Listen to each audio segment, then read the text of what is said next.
बिहार की राजनीति में पोस्टर वार कोई नई घटना नहीं है। तमाम राजनीतिक पार्टियां पोस्टर के जरिए एक दूसरे पर निशाना साधती हैं। बीजेपी बिहार के नवनियुक्त अध्यक्ष सम्राट चौधरी को बीजेपी ने बिहार का योगी बताया है, जिसके बाद एक बार फिर से पोस्टर वाली राजनीति शुरू हो गई है। देखिए खास रिपोर्ट। सम्राट चौधरी के प्रदेश अध्यक्ष बनने के बाद बिहार भाजपा के नेता काफी उत्साहित हैं। सोमवार को नए प्रदेश अध्यक्ष सम्राट चौधरी दिल्ली से पटना पहुंचे, जहां रोड शो के जरिए उनका भव्य स्वागत किया गया। इस दौरान पटना की सड़कों पर भाजपा कार्यकर्ताओं के द्वारा पोस्टर लगाए गए, जिसमें लिखा गया था, बिहार का योगी आ गया सम्राट भैया, एक करने मार्ग खाली करो। भाजपा के इस पोस्टर पर बिहार में एक बार फिर राजनीति अब तेज हो गई है। भाजपा पर हमला करते हुए जदयू एमएलसी नीरज कुमार ने कहा कि भाजपा वालों की भाषा की दरिद्रता देखिए, अन्य भी लिखने नहीं आया। भाजपा के नंद किशोर यादव, प्रेम कुमार, जनक राम जैसे नेताओं के बलिदान का क्या हुआ? जनता आती है और उन्हें योगी मॉडल बताया। एक अन्य मार्ग लिखा हुआ है, अन्य भी लिखने नहीं आया है, अन्य भी लिखने नहीं आया। भारतीय जनता पार्टी की भाषाई दरिद्रता देखिए कि पन्ना प्रमुख की पार्टी, इसको अन्य भी लिखने नहीं आता। तो जिसको अन्य नहीं लिखने आएगा उसको सत्ता का अन्न मिलने वाला है? कभी नहीं मिलने वाला है। अब ये चिंता का विषय किसके लिए है? आदरणीय नंद किशोर यादव जी, आपका त्याग तपस्या बलिदान का क्या हुआ? माननीय प्रेम कुमार जी, माननीय जनक राम जी, इस सब में कोई पात्रता नहीं।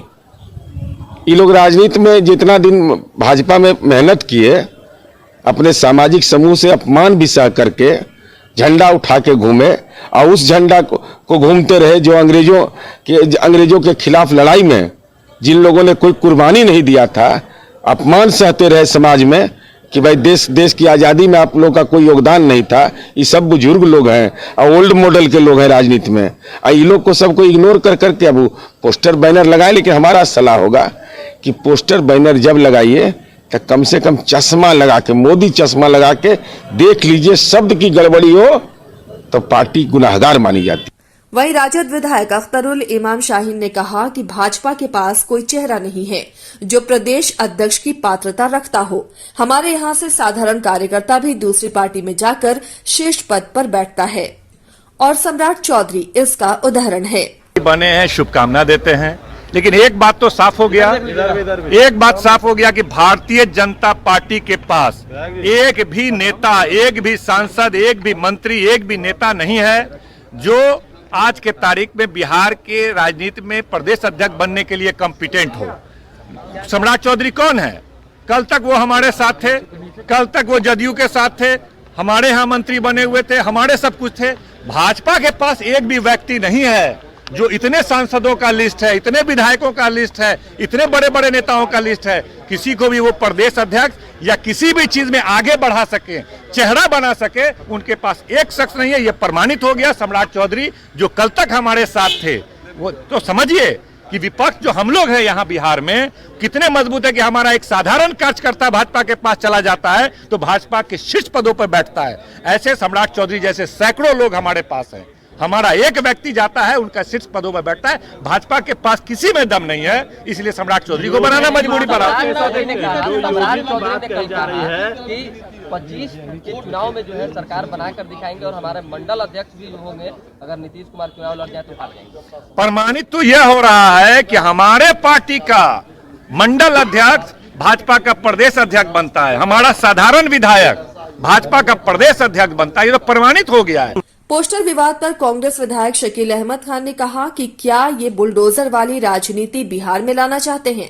इसका मतलब यही है कि गरीब वंचितों की झोपड़ी उजाड़ेंगे। अच्छे विचार नहीं रहने पर ये लोग इसी तरह की बात करते हैं।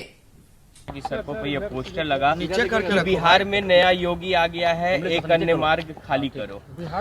अच्छा, तो वो बुलडोजर की राजनीति लाना चाहते हैं। जितने भी यहाँ झुग्गी झोपड़ी हैं, गरीब हैं, दलित हैं, वंचित हैं, ओबीसी हैं, एबीसी हैं, ये सब लोग कहीं ना कहीं सरकारी ज़मीनें जो उनको आवंटित की गई थी उनके ऊपर से कब्जा हटाएंगे। इसका मतलब यही है। अरे भाई, बड़ा क्लियर है।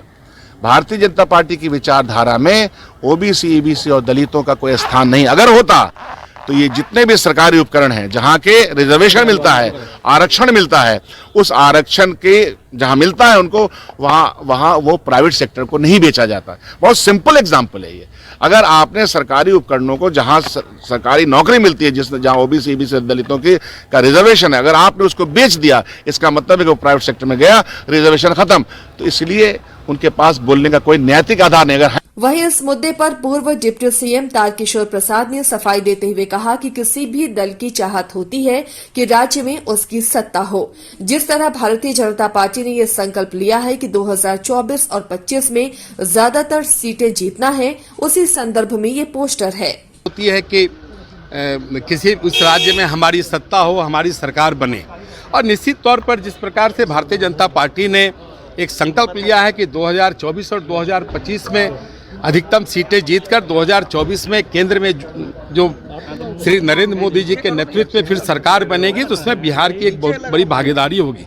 और उसी प्रकार 2025 में हम सब भारतीय जनता पार्टी व एनडीए के नेतृत्व में बिहार में हमारी सरकार बने, इसके लिए हम सब प्रयास कर रहे हैं। उसी संदर्भ में इस तरह की बात। 2025 में मुख्यमंत्री के उम्मीदवार हैं सम्राट चौधरी? नहीं, देखिए अभी इस प्रकार की कोई तय नहीं है। वो अध्यक्ष के रूप में उन्होंने कहा है कि हम बिहार में सरकार बनाने की स्थिति में आएंगे और अपने कुशल नेतृत्व से बिहार में सरकार कैसे बने इसके संबंध में वो प्रयास करें। सक्षम है आप लोग? पोस्टर जो लगा है उसको तो निश्चित तौर पर आप देखे होंगे कि महागठबंधन की सरकार बनने के बाद पूरे बिहार में जो एक आम मतदाताओं में भारतीय जनता पार्टी के प्रति एक अच्छा संदेश गया है और केंद्र की सरकार ने जो अच्छे काम किए हैं उसके लिए बिहार ही नहीं पूरे देश में जो एक अच्छा वातावरण बना है उसका लाभ बिहार को मिलेगा।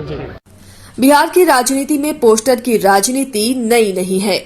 सभी राजनीतिक पार्टियां इसका सहारा लेती हैं, लेकिन भाजपा के पोस्टर में मोदी की छवि से सम्राट चौधरी की तुलना बड़ा सवाल खड़ा कर रहा है।